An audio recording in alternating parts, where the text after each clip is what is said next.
We are an enterprise automation company, and our philosophy is that humans shouldn't be doing all any work for that matter. All everything should be done by robots, software bots, hardware bots, and so on.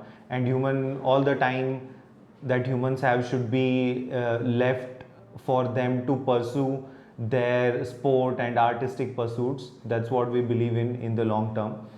And when we started the branding exercise, we wanted to bring automation. We wanted to bring automation to the center of the messaging, but we realized that bringing automation to the center of messaging, while our long-term vision is fantastic, sounds fantastic, which is that humans shouldn't have to do any work at all, but in the short term what we see is that a lot of people are concerned about losing their jobs.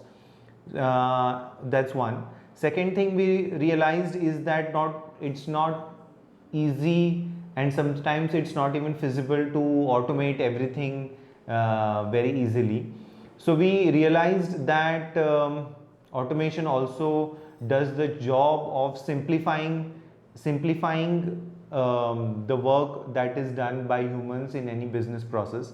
So one of the tasks that we gave the team at everything.design is to come up with a tagline for us, and they studied all the competitors, and of course all the competitors just like us had also focused on automation as the centerpiece of messaging.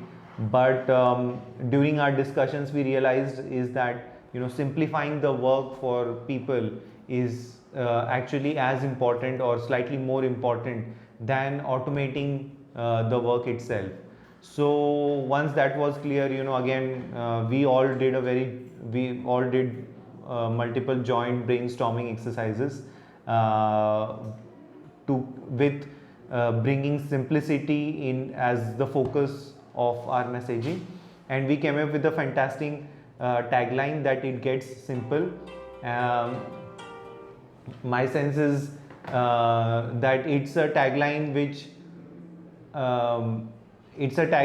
reflects the use of AI going beyond automation. I think the first job of AI is to make life and job simple for all the humans, and then eventually take it to a stage where it gets fully automated. So we are pretty happy that it gets simpler is a tagline which resonates not only with us at i3, but it resonates well with all our customers, and I think it's a tagline which will stay with us for a significant amount of time.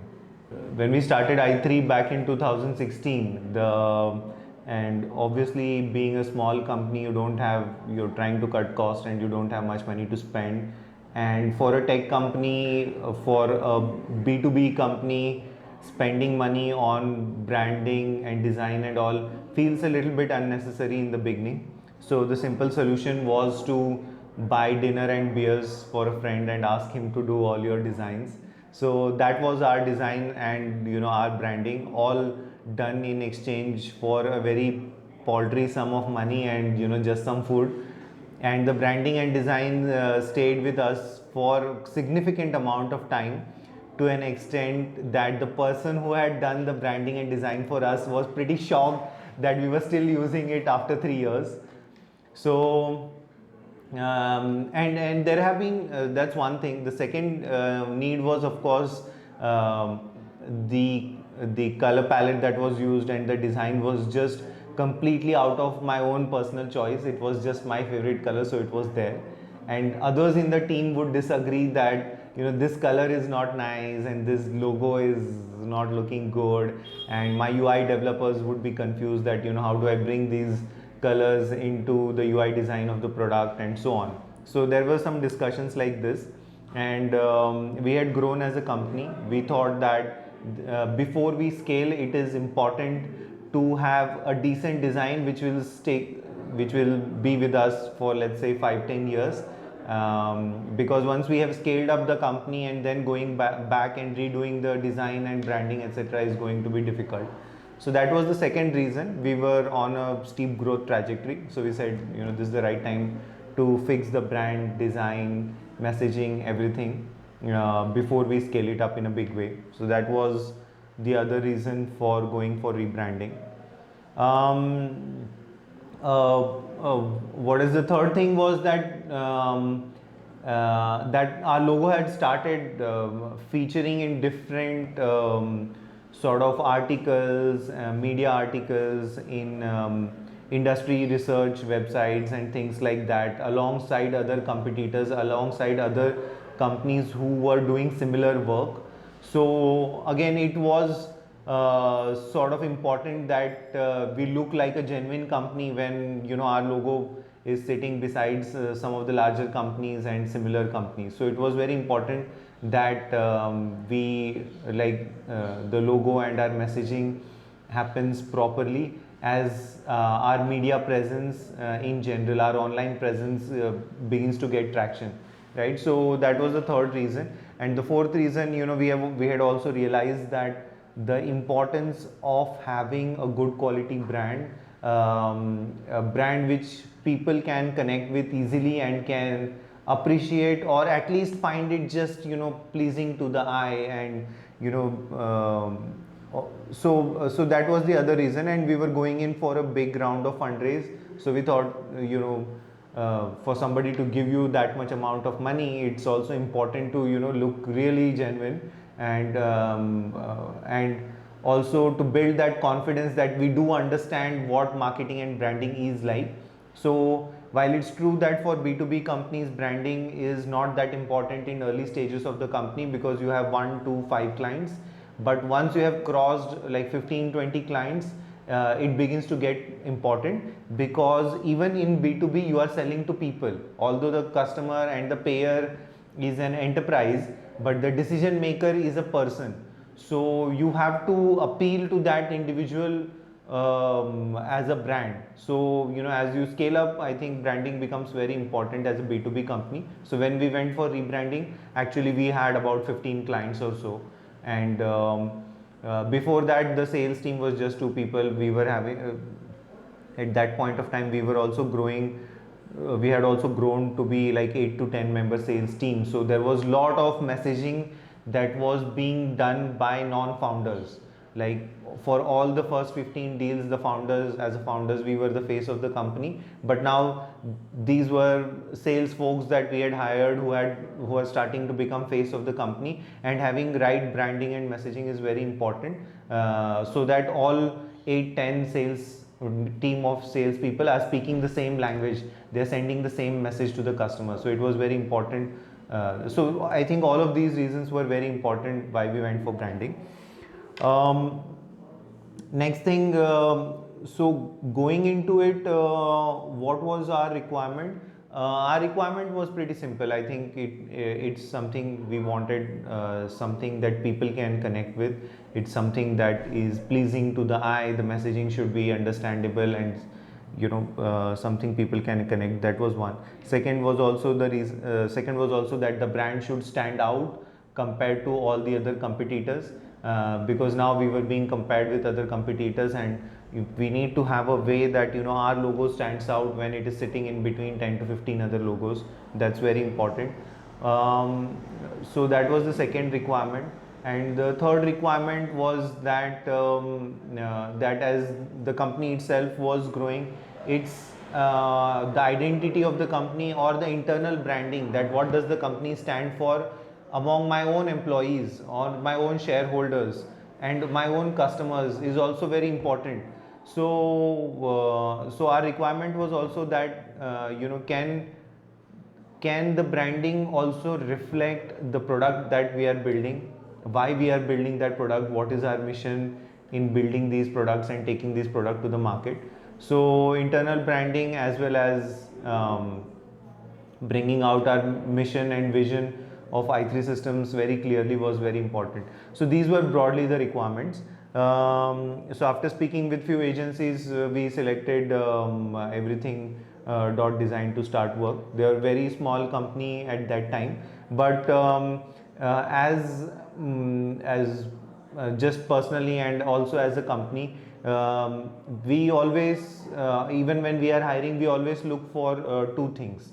So we don't really go by experience in our hiring also. We look for two things, which is, one is, whether the basic skills are right for any individual, irrespective of whatever college they went to and so on.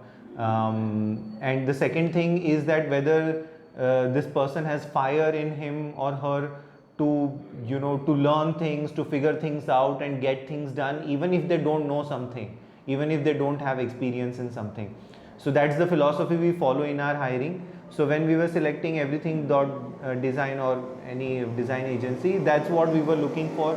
We were looking for people who had their basic skills right and who had fire in them to do something, to prove their point, even if, that we felt that even if they don't know some things, they will figure it out and get these things done. So we saw that in even the small 4-5 member team of everything dot design was at that point of time. So we went for it. Of course, getting the job done at our budget was also important. But eventually we knew that all of that money could very well get wasted if we don't end up getting what we thought we wanted, and if we have to go for rebranding and redesign just after a year or 2 years instead of 5 years, right? So that's how we went about selecting everything dot design. The process of working with everything design was pretty good, in the sense that it was not there were multiple touch points through the project. So it was we spent significant, like the team spent significant amount of time trying to understand what does i3 represent, what are its products, how are its product placed compared to its competitors, and therefore putting an identity which will stand out among competitors, and also that it should have a very, very unique identity of its own, which also reflects the mission, vision, and the philosophy of the company itself. So I think those things were done well, and then there were multiple touch points to make sure that the team is actually taking the design forward in a direction where we wanted it to be, rather than what they felt was appropriate. So there were multiple touch points. So I think that was very important, and in the end we ended up getting design and messaging and branding that we thought that we wanted. um, and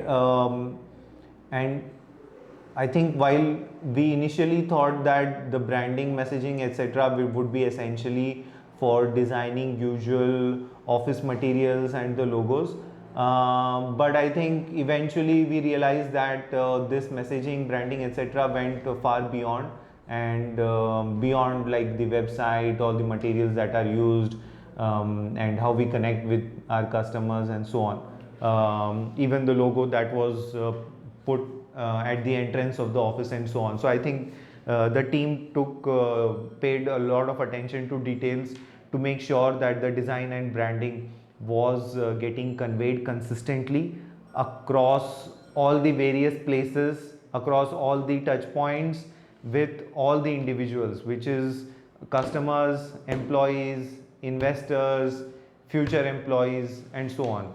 So I think that was another very good thing, because even when we were discussing scope, we were not really imagining that this could become so expansive.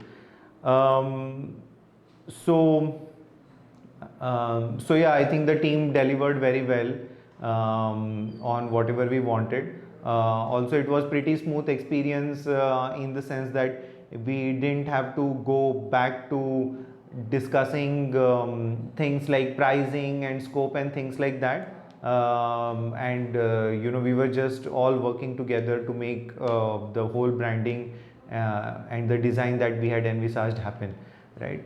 Yeah, I think it was a very successful project, and more importantly, it was a lot of fun experience and pleasure working with the team at everything.design.